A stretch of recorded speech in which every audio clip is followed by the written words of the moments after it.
नमस्कार, स्वागत है आपका डॉक्टर साहिब में और मैं हूं आपके साथ सौम्य राठी। डॉक्टर साहिब के आज के एपिसोड में हम एलर्जीज के बारे में बात करने वाले हैं। जानेंगे, समझेंगे कि एलर्जीज आखिर क्यों होती है और क्या इनके लिए कोई इलाज है। और ये सब कुछ बताने के लिए इस वक्त मेरे साथ बैठी हैं डॉक्टर रश्मि प्रसाद, जो कि बिहार के सबसे जाने माने ईएनटी डॉक्टर्स में से एक हैं। सबसे पहले मैम नमस्कार, बहुत बहुत स्वागत है आपका। Thank you so much. Ma'am, allergies लोगों को काफ़ी ज़्यादा परेशान करती है। लोग तरह तरह के एंटीबायोटिक्स लेते हैं, बहुत तरीके के उपाय ट्राई करते हैं। तो ऐसे में मैं चाहूँगी आज आप हमारे दर्शकों को ये बताएं कि एलर्जीज आखिरकार क्यों होती है और क्या वाकई इनका कोई परमानेंट इलाज है। एलर्जी के बहुत सारे कारण हैं। जनरली हमारे पास जब पेशेंट्स आते हैं तो उनका कंप्लेन ये रहता है कि हमें छींकें बहुत ज़्यादा आती हैं और नाक से पानी आते हैं। तो ये सब साइन सिम्टम्स बेसिकली एलर्जी वाले लोगों को ज़्यादा होता है। एलर्जी के बहुत सारे कारण हैं।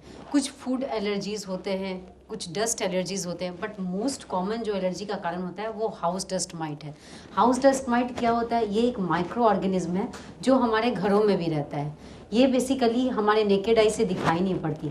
इसको देखने के लिए मतलब माइक्रोस्कोप से ही आप देख सकते हो, और वो मोस्ट कॉमन कॉज है एलर्जी का। और लोगों को ये पता नहीं रहता। लोग ये बोलते हैं कि नहीं, हमारा तो घर बिल्कुल साफ़ रहता है, एलर्जी कैसे हो सकती है मैडम। बट ये जो चीज़ें होती है ना, जैसे वैसे लोग जिसके घर में कारपेट्स होते हैं या जो जिनके घर में पेट्स होते हैं, और जो कर्टेन वगैरह होता है जिसपे कि लोग कर्टेन बेसिकली हमेशा नहीं क्लीन करते हैं, तो वो कर्टेंस पे ये जो डस्ट बैठते हैं ना, या बुक शेल्फ वगैरह अगर आप अपने रूम में रखते हो तो उस पर जो डस्ट बैठते हैं, तो इन सबों में हाउस डस्ट माइट्स रहते हैं, जो कि मोस्ट कॉमन कॉज है एलर्जी का। तो वैसे लोगों को मैं ये प्रिस्क्राइब। और जहाँ तक आपने क्योर के बारे में बोला, एलर्जी को बेसिकली हम क्योर नहीं कर सकते। एलर्जी को आप प्रिवेंट कर सकते हैं, क्योर नहीं कर सकते। क्यों? बचाव है, इलाज नहीं। बचाव है, एग्जैक्टली बचाव है, उसका इलाज नहीं है। अभी आप पूछोगे इलाज क्यों नहीं? इलाज इसीलिए नहीं है क्योंकि वो आपके बॉडी का इम्यूनोलॉजिकल रिस्पॉन्स है। वो जैसे कि सपोज दैट अभी मैं यहाँ बैठी हूँ और आप बैठे हो, अगर आप किसी परफ्यूम से एलर्जिक हो तो बेसिकली आप छींकना शुरू कर दोगे। अभी मुझे उस चीज़ की एलर्जी नहीं है तो मैं नहीं छींकूंगी। क्यों? क्योंकि ये आपके बॉडी का रिस्पॉन्स है कि आप उस पर्टिकुलर परफ्यूम से एलर्जिक हो तो आप छींकना शुरू कर दोगे। मुझे उस चीज़ से एलर्जी नहीं है तो मैं नहीं छींकना शुरू करूँगी। तो इसी कारण ये एलर्जी बेसिकली किसी के बॉडी के रिस्पॉन्स के कारण होता है, उसके इम्यूनोलॉजिकल रिस्पॉन्स से होता है। तो वैसे केस में आप उसको क्योर नहीं कर सकते, आप एलर्जी से बच सकते हैं। अब आप कैसे बचाव करोगे? जैसे कि बहुत पेशेंट्स बोलते हैं मैडम घर में ठीक रहते हैं, जब हम लोग बाहर जाते हैं तो छींकना शुरू कर देते हैं। इट मीन्स कि मोस्ट प्रोबेबली उनको डस्ट से एलर्जी है। तो वैसे लोग जब भी कभी बाहर जाएं तो हमेशा मुंह पे, आजकल तो कोरोना के कारण मास्क पहनना मैंडेटरी है, तो वैसे लोग मास्क पहने। कुछ विमेंस लोग कंप्लेन करती हैं कि जब हम लोग खाना बनाते हैं तो हमेशा हम लोग खाना में जब वो छौंका लगाते हैं तो हम लोग छींकना शुरू कर देते हैं, तो वो भी एक कॉज है एलर्जी का। तो वैसे कैसे बोलते हैं कि आप ऐसा कीजिए, जब इस तरह का छौंका लगे तो एग्जॉस्ट फैन या चिमनी यूज़ कीजिए, या कपड़े को, अपना नाक को कपड़े से कवर कर लीजिए।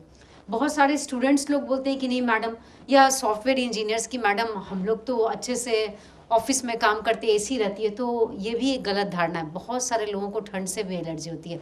जब आप एसी में बैठोगे ना, तो वैसे लोग जो कि ठंड से एलर्जिक होते हैं तो वो खांसना छींकना शुरू कर देंगे। तो वैसे केस में आपको ठंड से बचना, जैसे कि अभी सेंट्रलाइज्ड एसी है, तो बहुत लोग कंप्लेन करते हैं कि मैडम अभी तो सेंट्रलाइज्ड एसी है बट हम तो उसको बंद नहीं कर सकते। बट उस पर्टिकुलर चीज़ से आप एलर्जिक हो तो आपको उससे बचना ही पड़ेगा। तो उसके लिए क्या है, जैसे कि बाकी लोगों को प्रॉब्लम नहीं है तो आप ऐसा करो कि आप अपने बॉडी को वार्म रखने के लिए जैकेट्स वगैरह यूज़ कर सकते हो। बट वही मैं कह रही हूँ कि आप इसको बचाव कर सकते हैं, आप इसको क्योर नहीं कर सकते। और इसके अलावा अगर आप जानना चाहते हो तो इसके कुछ टेस्ट भी होते हैं, जिसको स्किन प्रिक टेस्ट या एलर्जन टेस्ट कहते हैं। उसमें क्या होता है ना, जितने तरह के एलर्जेंस है वो स्किन पे आपको देते हैं और उसके बाद बॉडी का रिस्पॉन्स देखा जाता है, और उससे ये एनालिसिस की जाती है कि आपको किस पर्टिकुलर चीज़ से एलर्जी है। बहुत बार फूड से भी एलर्जी होती है, जैसे एग से एलर्जी होती है, फिश से एलर्जी होती है। मोस्ट कॉमन कॉज तो सी फूड से लोगों को बहुत एलर्जी होती है।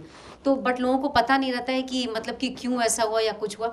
बट कभी कभी हम लोगों ने ऐसे पेशेंट को भी देखा है कि जब हम लोग ऐसा हिस्ट्री लेते हैं तो बोलते हैं हाँ मैडम हम लोग ऐसा रेस्टोरेंट में गए थे तो क्या खाया था, वहाँ सी फूड खाया था, तो हाँ ऐसा कुछ खाया था। उसके बाद से ये रिस्पॉन्स शुरू हो गया। इट मीन्स कि they are allergic with sea foods. तो एलर्जी के बहुत सारे कारण हैं और सबसे इम्पॉर्टेंट थिंग, आप एलर्जी को क्योर नहीं कर सकते।